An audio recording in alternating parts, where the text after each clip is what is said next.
qué bueno es entonces que podamos saber, ¿no?, que hay cualidades que tenemos que nosotros poseer y en las cuales debemos de trabajar. ¿Para qué? Para que nuestras vidas sean fortalecidas. Cosas en las que perseverar, para que podamos en estos tiempos que son distintos, permanecer firmes, permanecer fuertes frente a la presencia del Señor y fuertes ante las circunstancias que nos toquen atravesar, ¿sí? Qué bueno es entonces que podamos entender, ¿no?, que el Señor obra con lo maravilloso, con lo sobrenatural, y que nos pide que nosotros hagamos el esfuerzo humano, ¿no?, que nosotros hagamos la parte que le es posible a todo ser humano, ¿sí? Y yo te invito a que busques en tu Biblia, en el segundo libro de Samuel, perdón, en el capítulo 17, y vamos a estar hablando acerca de un hombre que le fue de bendición al rey David. Si ustedes recuerdan que el rey David en su vida, la Biblia nos cuenta que tuvo muchas veces que esconderse, muchas veces que tener que huir de la presencia de sus enemigos, que esconderse aún pasando por momentos dolorosos, ¿no?, momentos también de mucha vergüenza, que cuando, como por ejemplo estuvo en la cueva de Adulán, escondiéndose del rey Saúl y su ejército. Y ahora vamos a ver en otra situación también, no menos comprometida ni menos dolorosa que la otra, quizás aún más dolorosa todavía, y fue cuando su hijo Absalón lo perseguía con un ejército para matarlo, porque había tomado el trono de su padre, guiado por esos consejeros que él tenía, lo que se llamaba Aitofel, que influía mucho en la vida de Absalón, y dice la palabra que este muchacho, porque era un muchacho Absalón, dice que era de muy buen parecer, que era muy carismático, pero era un hombre malo, ¿sí? Entonces dice que David tuvo que huir. Yo me imagino un papá huir porque tu hijo injustamente te sigue para matarte. Habrá sido un tiempo de mucho dolor, de mucha angustia, David, y él con lo suyo huyó y llegó. Vamos a ver ahora a un lugar, busquen el versículo 27, entonces dijimos del segundo libro de Samuel, el capítulo 17, vamos a leer a partir del versículo 27. Y esto fue lo que pasó cuando David venía huyendo para que su hijo no le alcanzara y no matara a él, porque no quería a Absalón que hubiese nadie que le reclamara el trono. No sea cosa que David, con la popularidad que él tenía, era admirado por incluso las naciones extranjeras. Muchas naciones que eran enemigas del pueblo de Dios admiraban a David, ¿no? Y entonces Absalón, para que no sucediera que él pudiese reclamar el trono, lo quería matar, ¿sí? Y miren lo que dice. Luego que David llegó a Mahanaim, Sobi, hijo de Naas, de Rabá, de los hijos de Amón, Maquir, hijo de Amiel, de Lodebar, y Barzilai, Galaíta de Rogelim, trajeron a David y al pueblo que estaba con él camas, tazas, vasijas de barro, trigo, cebada, harina, grano tostado, habas, lentejas, garbanzos tostados, miel, manteca, ovejas y quesos de vaca, para que comiesen, porque decían, el pueblo está hambriento y cansado y sediento en el desierto. Amén. Miren qué cosa, ¿no? David, con esa gente que estaba con él, con el pueblo que le era fiel, tuvo que huir, dejando su reinado, dejando su trono, y llegó a esta ciudad, que se llamaba Mahanaim. ¿Y saben qué significa? Campamento de ejército o campamento de ángeles.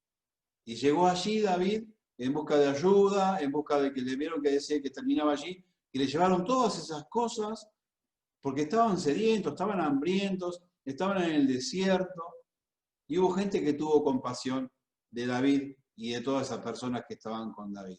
Y dice allí que era un campamento de ángeles, ¿no? Y actuaron estos tres hombres que ahora vamos a estar viendo de a uno, pero nos vamos a detener específicamente en uno. Tuvieron compasión de David y Dios los usó como ángeles, porque vamos a ver que no eran los hombres que David podría esperar, todo, pero sin embargo Dios los usó para bendecir a David. Actuaron como ángeles de Dios, ¿sí?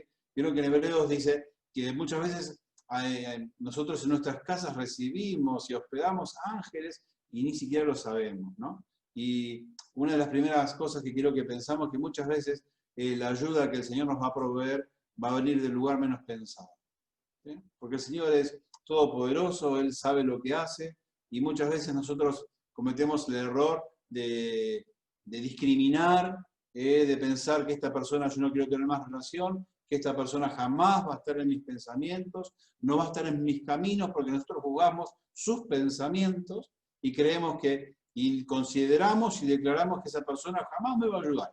El Señor hace cosas increíbles.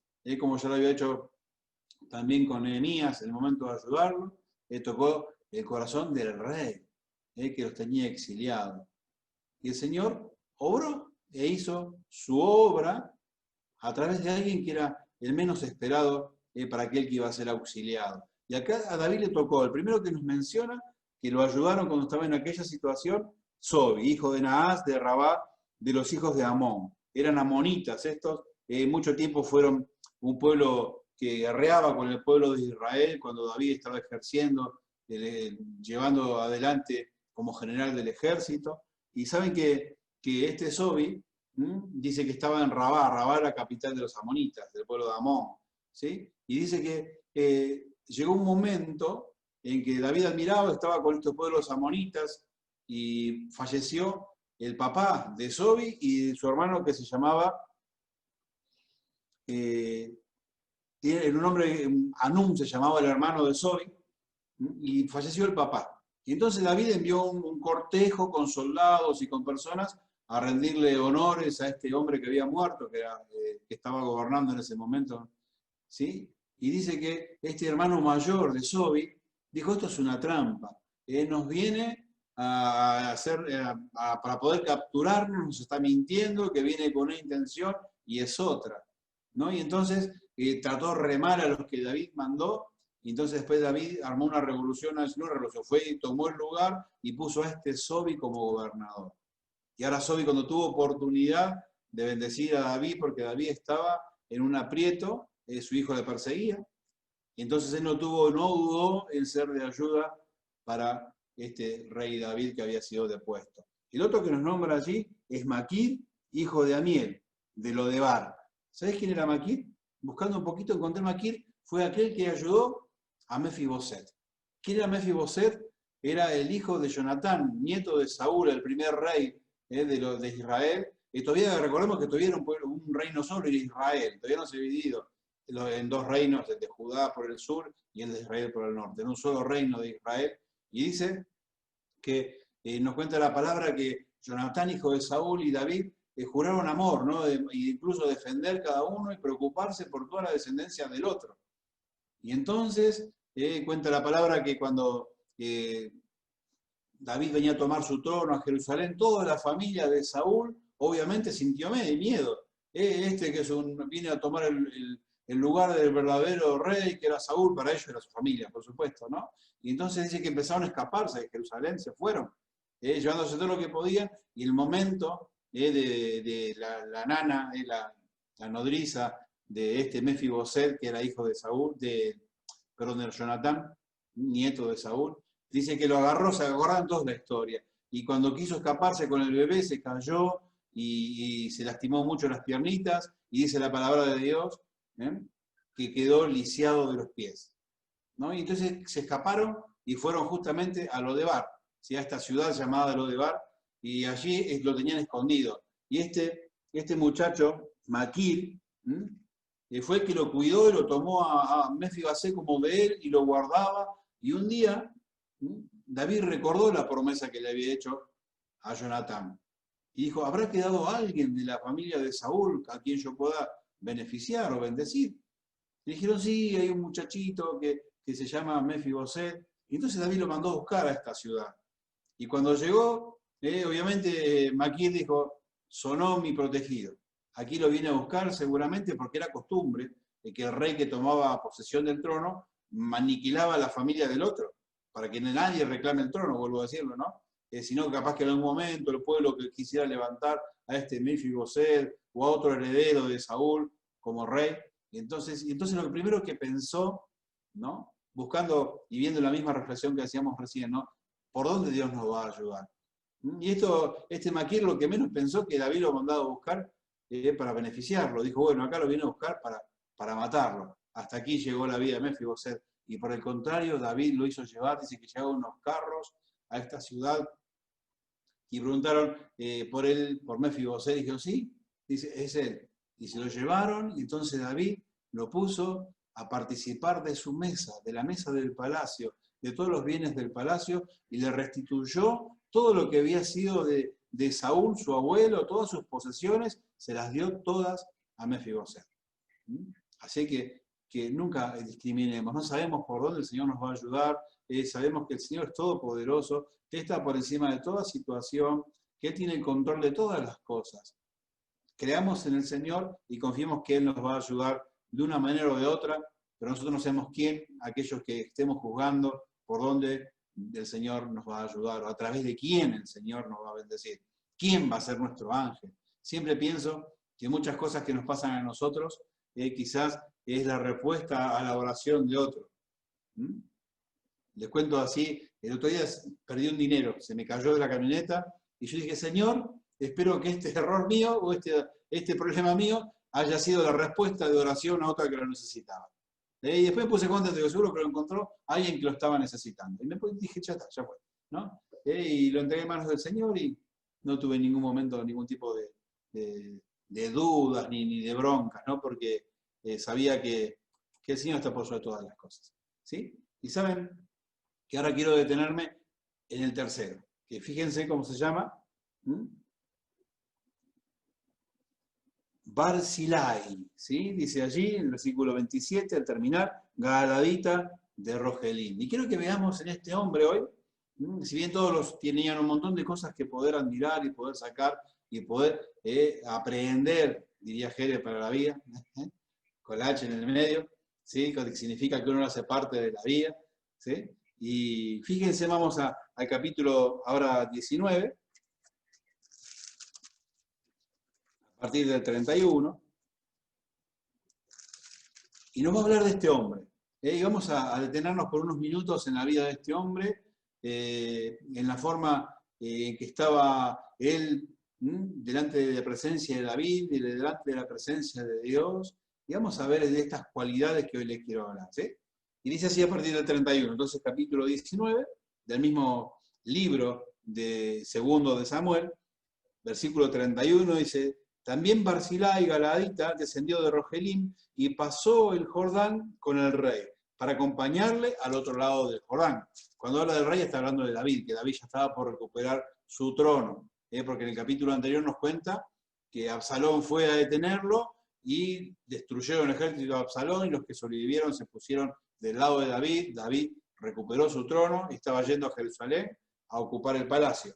Y dice el 32, era Barzillai muy anciano, de 80 años, y él había dado provisiones al rey cuando estaban de Mahanaim, porque era hombre muy rico, lo que estamos leyendo recién. Y el rey dijo a Barzillai, pasa conmigo, y yo te sustentaré conmigo en Jerusalén. Mas Barzillai dijo al rey, ¿cuántos años más habré de vivir para que yo suba con el rey a Jerusalén? Qué pregunta, ¿no? Y de edad de 80 años soy este día. ¿Podré distinguir entre lo que es agradable y lo que no lo es? ¿Tomará gusto ahora tu siervo en lo que coma o beba? ¿Oiré más la voz de los cantores y de las cantoras? ¿Para qué, pues, ha de ser tu siervo una carga para mi señor el rey? ¿Pasará tu siervo un poco más allá del Jordán con el rey? ¿Por qué no me ha de dar el rey? ¿Por qué me ha de dar el rey tan grande recompensa? Yo te ruego que dejes volver a tu siervo y que muera en mi ciudad junto al sepulcro de mi padre y de mi madre. Mas he aquí a tu siervo Quimán, que pase él con mi señor el rey y haz a él lo que bien te parece. Y el rey dijo, pues pase conmigo Quimán, y yo haré con él como bien te parezca, y todo lo que tú pidieres de mí, yo lo haré. Y todo el pueblo pasó el Jordán, y luego que el rey hubo también pasado, el rey besó a Barzillai y lo bendijo, y él se volvió a su casa. Amén. Amén. Un hombre, dice allí, muy rico, un hombre que tenía muchas posesiones. Y ustedes saben que del hebreo, cuando habla de rico, no era tan solo de dinero. Hoy nosotros decimos una persona rica, el que tiene muchas posesiones, que tiene mucho dinero, muchos autos, muchas casas, Y acá el rico era que tenía todo eso, que tenía mucho dinero, que tenía muchas posesiones, pero que tenía también mucha sabiduría, que tenía mucho corazón, que tenía mucha presencia de ser humano. El hebreo involucra todas esas cosas, no tan solo dinero. Cuando habla de rico está diciendo era una muy buena persona. Era muy buena persona porque tener mucho dinero no lo hacía rico. Tenía mucho dinero, pero que persona que como este hombre era rico porque también tenía mucha sabiduría, tenía mucho corazón, tenía mucha compasión, era un hombre digno de imitar. Si yo quería ver unas cualidades de las que les hablaba, y la primera es que si bien tenía muchas riquezas materiales, este hombre tenía un gran corazón, ¿sí? Tenía un gran corazón. Él le había acumulado muchas cosas materiales, muchas posesiones. Imagino que en ese tiempo también muchos animales, que eran de las cosas que mostraban el poder económico de cada persona. Y sin embargo, él no se centró en sus riquezas, él abrió su corazón para ayudar a David, para ayudar a todas esas personas que estaban allí. La Biblia nos habla mucho, ¿no? Del cuidado que tenemos que tener de las riquezas. Pero evidentemente él tenía el corazón dispuesto y el corazón preparado para poder ministrar las riquezas que Dios le había dado. Yo creo que él entendió que todo lo que Dios le había dado era para hacer de bendición a otras personas. Él no se centraba, porque si hubiera sido por él, no se iba a meter en problemas. ¿Para qué si yo estoy bien? Que se arregle este. No voy a poner en juego toda mi fortuna, no voy a poner en juego mis animales, no voy a poner en juego mi familia. Ahora viene este Absalón a buscar a David y el que esté de parte de él también lo va a matar.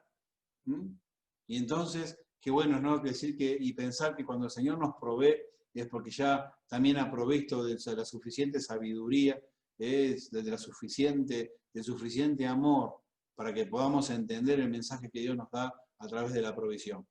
Somos bendecidos para ser de bendición. Somos benditos para ser de bendición al que lo necesite.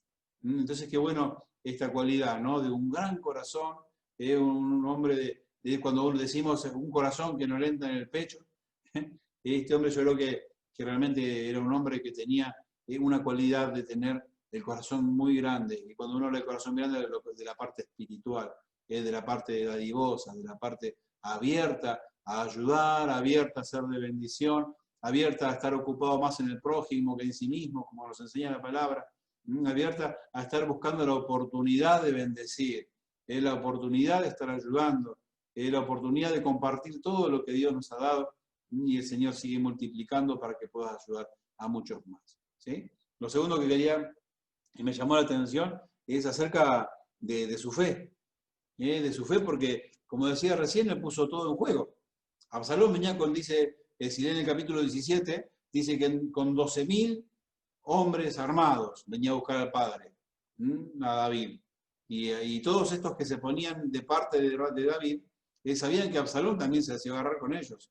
Y este hombre tenía una fe activa, una fe grande en el Señor nuestro Dios, porque él dijo, yo voy a ayudarlo, no importa la consecuencia que pueda haber, sé que Dios va a estar de nuestro lado, sé que Dios, porque ellos reconocían que el ungido de Dios era David y no Absalón. Y Absalón injustamente estaba robándole el trono a su padre. Entonces ellos sabían que si se ponían a favor de quien correspondía, iba a estar todo bien porque Dios los iba a sustentar, Dios los iba a cuidar. Y había que tener fe, mi hermano, porque se venían 12.000 hombres armados, 12.000 hombres de guerra a traerles problemas. Y él pudiese haber pensado, y yo estuve toda mi vida, tengo 80 años ahora, estuve toda mi vida proveyendo de todo lo material que ahora tengo para que mis descendencias, para que mis hijos, mis nietos, mis bisnietos, mis tataranietos, ninguno tenga problema económico, ni lugar de dónde estar, y yo la voy a poner todo en juego. Y yo pensaría, o estaba medio loquito, o su fe era muy grande. Y evidentemente, viendo su corazón y viendo la respuesta a la necesidad de David, tenía una fe muy grande. Tenía una fe muy grande y sabía que el Señor lo iba a sustentar. Que nos enseña a nosotros que cuando hacemos lo que es correcto, el Señor nos sustenta. Porque allí se pone en marcha nuestra fe, porque es allí donde ponemos en práctica nuestra fe y demostramos que realmente nuestra fe es grande. Cuando nos ponemos a favor de lo que está bien, a favor del que lo necesita. ¿Sí? Me acuerdo ahí sí en Hebreos 11 27, cuando hablando de Moisés, dice, y se retiró de Egipto sin tener miedo de la ira del faraón. ¿Por qué? Porque estaba puesto sus ojos en el galardón, en lo que viene, en lo que el Señor te va a proveer, en lo que el Señor te va a dar como recompensa, porque tu fe es grande, porque tu fe está activa, y es porque la has puesto a disposición del reino. ¿Sí? Lo otro que quería ver es con respecto a la compasión. Porque uno puede tener empatía con las personas, empatía con una persona cuando tiene con dificultades, que puede hacer una oración, pero una cosa es cuando uno tiene compasión. Porque cuando uno tiene compasión, hace algo. No se queda tan solo lamentando y dándole un consejo, hace algo. Este hombre vio que tenía David un problema y no se quedó diciendo, bueno, David, la verdad que está en salón, qué mal, ¿cómo va a hacer esto con el padre? Él fue y le llevó lo que necesitaba. Fue uno de los que dijo, esta gente está sedienta, esta gente está hambrienta porque está en el desierto. Y no se quedó, agarró lo que había que hacer y nos escribió un montón de cosas, hasta pasas, ovejas y panes y de todo, y le llevaron para que no le falte. Eso es compasión, es mover nuestros corazones, este gigante corazón que estamos viendo que tenía, y moverlo, ponerlo en acción, acercarse a la necesidad del otro y hacer algo. No tan solo acercarse, hacer algo. El Señor Jesús, cuando fue movido a compasión, que dice que vio a las personas y tuvo compasión de ellas, porque las vio como ovejas que no tenían pastor, Él no se quedó tan solo en ese llanto, ay, pobrecito. Él se acercó y los sanaba, Él se acercó y los libraba, Él se acercó y los abrazaba. Hizo algo. Yo creo que la compasión cambia el estadio de las situaciones, cambia las situaciones, promueve la fe, cambia la situación de las personas cuando ejercemos la compasión con todas las cosas y recursos que el Señor nos da. ¿Sí? Hacer algo, no tan solo quedarnos con los dichos, no tan solo quedarnos con la tristeza, no tan solo quedarnos con la empatía, sino ir un poco más allá de la empatía y sentir compasión y poner nuestra fe en acción. ¿Sí? Lo otro que quería hablar era que me llama mucho la atención aquí, ¿no? Porque él dice, yo soy viejito, tengo 80 años, ¿no? Eso, mis hermanos queridos, este 80 años es nada. Pero él en ese entonces consideró que ya estaba viejito, que tenía 80 años. Y dice, él me llama la atención que tomó conciencia de que él ya estaba avisorando su partida a la presencia, ¿no? Y dice, ¿yo para qué voy a ir al palacio? ¿Sí? Cuando vamos poniendo, va pasando el tiempo en nuestras vidas y nuestros cuerpos se van desgastando, aunque nuestra alma se va fortaleciendo, como vimos el otro día, este cuerpo, que es el habitáculo que tenemos aquí en la tierra, de nuestra alma, de nuestra parte eterna, se va desgastando. Y acá dice, como diciendo, ya no siento tanto gusto. ¿Para qué voy a ir? ¿Voy a sentir gusto de las cosas que me ofrezcas? No, no tiene sentido que me lleves a mí. Estoy medio sordito, creo que quiere decir, porque dice, ¿voy a escuchar yo las voces de las cantores y de las cantoras para disfrutar? No, mejor lleva a mi hijo. Mejor lleva a mi hijo. ¿No? Y qué bueno es que él se dio cuenta de que su pasaje por la tierra ya estaba llegando a su culminación. ¿No? Y entonces él se pudo dar cuenta y examinar su propia vida. Y yo digo, qué bueno es que también nosotros, cada uno de nosotros entendamos que no vamos a estar para siempre aquí en la tierra. Y no quiero ser una persona que traiga malas noticias. Por el contrario, es para que aprendamos a aprovechar el tiempo en esta vida. Para que hagamos las cosas, y como decíamos el otro día, no dejemos cosas inconclusas. Que hagamos las cosas sabiendo que un día vamos a amanecer en el cielo. ¿ven? Un día vamos a amanecer en el cielo. Y entonces decir, este hombre era consciente.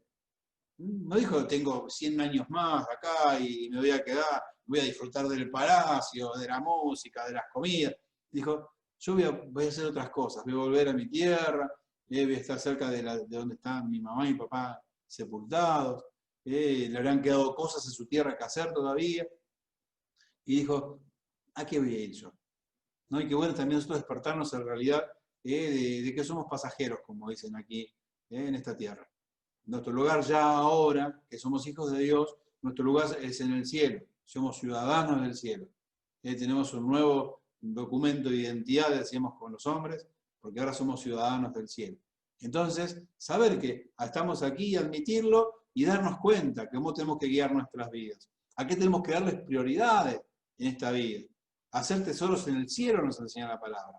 Este corto tiempo que estamos en la tierra, comparado con lo eterno, con lo que va a durar para siempre, este pasaje por la tierra es efímero.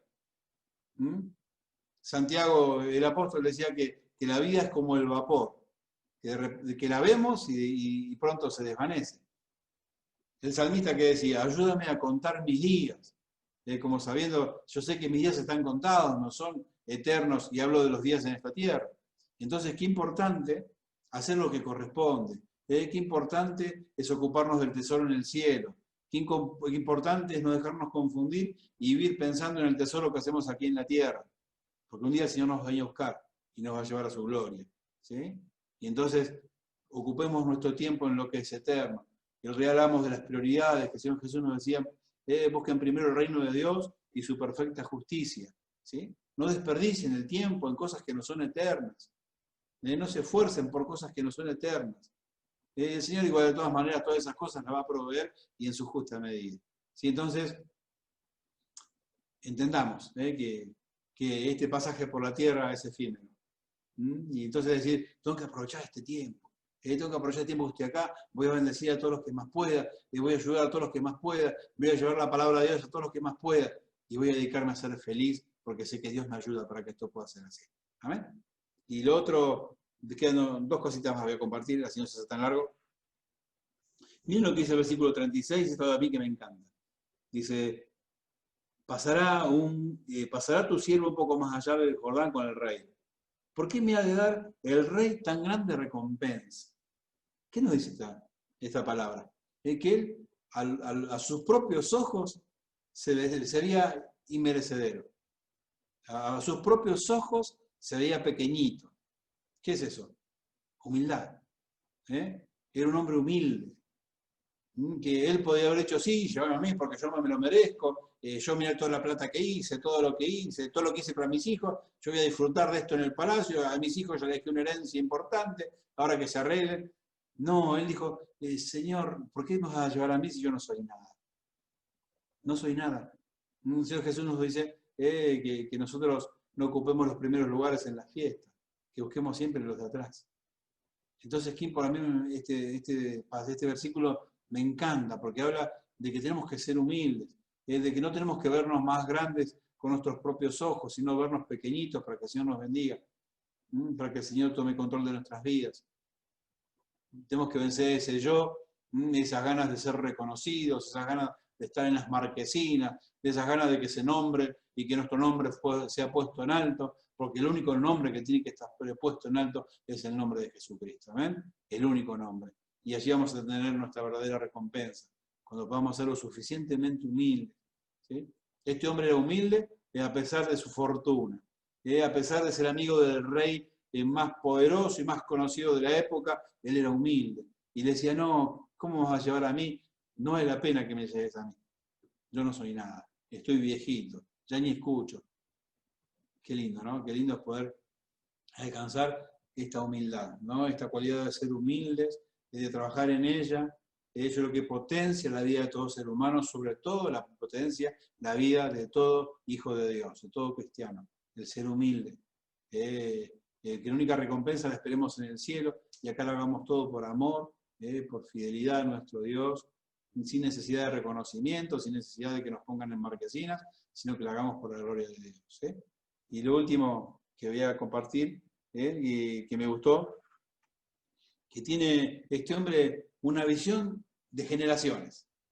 Él pensó en su hijo, yo creo para qué. Mi hijo, lleva a mi hijo a Kimam, ¿sí? Y llévalo como si fuera yo. Si me ibas a hacer algo a mí, hacéselo a él. ¿Qué estaba haciendo? Estaba bendiciendo a sus generaciones. Estaba bendiciendo a la generación que le precedía y a todas las otras que vendrían detrás. Esa humildad le había dejado, le había permitido dejar de pensar en sí mismo, porque quizás si era amigo de David y se iba al palacio con David, seguramente iba a ocupar un lugar, un cargo importantísimo, no le importó. Él prefirió que sus generaciones, los que venían detrás de él, pudieran ocupar esos lugares, pudieran tener esas bendiciones y iban a poder multiplicarlas y extenderlas a lo largo del tiempo. Entonces, qué lindo, ¿no? Tener esa visión generacional, no pensar tan solo en nosotros, sino establecer a los que vienen detrás de nosotros. Establecer una línea de trabajo, establecer una línea continua acerca de lo que se viene. Porque a veces nos fijamos tanto en nosotros, nos preocupamos tanto en nosotros, en nuestra fama, en nuestros intereses, que nos olvidamos que tenemos que sembrar un camino de que vaya de generación en generación. Y mira cómo lo alcanzó este muchacho, ¿no? Porque si vamos a Jeremías 42:7, no, 41, le había anotado 41:17.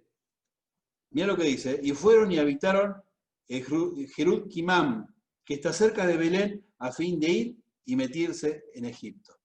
¿Y sabes de qué está hablando? De una ciudad que se le había dado justamente a este Kimam. Muchísimas generaciones antes, David le había regalado a este Kimam esta tierra que estaba cerca de Belén, cerca del lugar de David, cerca del lugar donde nacería el Mesías. Y entonces fíjate si realmente la bendición no alcanzó generaciones. Por la humildad, por el corazón, por el reconocimiento de este hombre de que su vida ya estaba llegando al final. A veces queremos inmortalizarnos, no sé, que a veces tenemos miedos, tenemos un montón de temores, y a veces queremos inmortalizarnos, ¿no? Y decir, bueno, no, yo voy a estar acá, así que tengo que seguir adquiriendo cosas, tengo que seguir preocupándome. Pero qué bueno es entonces decir que cuando nosotros nos ocupamos de lo que el Señor va a hacer, cuando nos ocupamos en que la línea de trabajo, en que la línea de bendición se siga extendiendo a lo largo de las generaciones, el Señor nos bendice. Pero tenemos que nosotros ser conscientes de todas estas cualidades que necesitamos en nuestras vidas para estar verdaderamente fortalecidos. Y para ir terminando, allí el rey David ya siendo viejito, ¿no? Ya siendo viejito, se acordó de este muchacho. Y mirá lo que dice en el versículo 2, en el capítulo 2 de Primera de Reyes, en el versículo 7, estaba hablando David con Salomón, el rey que le sucedió porque David le dio el trono. Y siendo viejito ya en su lecho de muerte, David se acordó de Barzilai. Y le dejó un mandato específico a su hijo Salomón, que estaba siendo el rey. Y mira lo que le dice. Mas a los hijos de Barzilai y Galadita harás misericordia, que sean de los convidados a tu mesa, porque ellos vinieron de esta manera a mí cuando iba huyendo de Absalón, tu hermano. Amén. Y el Señor es así con nosotros. Jamás se olvida de lo que hacemos bien. Jamás se olvida de cuando ejercemos cualidades que le dan gloria a su nombre. Cuando nos ocupamos en que vislumbren, en que brillen en nuestras vidas estas cosas, ¿no? Un corazón generoso, la humildad, ¿sí? La compasión, la fe puesta en acción. Esa humildad, la vuelvo a decir, y esa visión de generaciones. No estar ocupados y pensando tan solo en nosotros, sino estar pensando que esto tiene que seguir y que los que vienen detrás nuestro tienen que ser benditos en el nombre del Señor. Nosotros extender la bendición que el Señor nos da para que ellos la puedan alcanzar y la puedan seguir proyectando en las futuras generaciones también. Mis hermanos, quiera el Señor que podamos nosotros ocuparnos de que estas cualidades sencillas, posibles, que eso es lo importante. El Señor no nos pide cosas extravagantes, cosas que sean imposibles de alcanzar, y hasta muy difíciles de alcanzar no nos pide. Yo creo que estas cosas, si nos ponemos en las manos del Señor, y si realmente está en nuestro anhelo poder alcanzarlas y poder hacerlas crecer en nuestras vidas, son muy posibles. Y créeme que estas cosas son cosas que fortalecen la vida de cualquier cristiano. Y son cosas que necesitamos que florezcan en nuestras vidas para que estemos fortalecidos en estos tiempos que son distintos. En estos tiempos que necesitamos y deseamos extender el reino de Dios. Que hay muchas cosas distintas y nuevas que vienen a la vida de las familias y traen problemas, necesitamos de la ayuda de Dios, necesitamos del fortalecimiento de Dios en nuestras vidas, y créeme que si ejercemos estas cualidades, debe haber un montón de cualidades más. pero que con la base de estas vamos a hacer que nuestra vida esté fortalecida. Así que no lo olvidemos, y ocupémonos de esto que tanto agrado trae a los ojos del Señor. ¿Qué te parece si oramos y entregamos esto en las manos del Señor? Padre, en el nombre de Jesús, estamos en tu presencia, papá. En el nombre de Jesús, papá, es que estamos juntos, porque deseamos adorar, deseamos rendirte gloria, rendirte alabanza y toda honra tan solo a ti, Señor. Padre, gracias por el ejemplo de este hombre. Gracias, Padre, porque es una porcioncita de tu palabra, Señor, pero tenemos tantas cosas para aprender, tantas cosas para rescatar y tanto mensaje, Señor, que viene de tu presencia. Padre, gracias. Y lo tomamos en el nombre de Jesús, papá, para que se haga una realidad en nuestras vidas. Que podamos crecer, Señor, en estas realidades. Que podamos crecer, Señor, para que seamos fortalecidos y que podamos, amado Padre, seguir haciendo tesoros en el cielo. Bendigo a cada uno de mis hermanos, bendigo sus vidas, sus familias, papá. Te ruego en el nombre de Jesús que los sigas proveyendo, Señor, de todo lo necesario y mucho más, papá. Y Padre, que juntos podamos extender tu reino, Señor, podamos establecer tu reino, Señor, en este lugar. Gracias, papá, por todo lo que nos das y gracias por tu presencia, papá, que nos llena de gozo. En el nombre de Jesús, amén y amén. Dios les bendiga.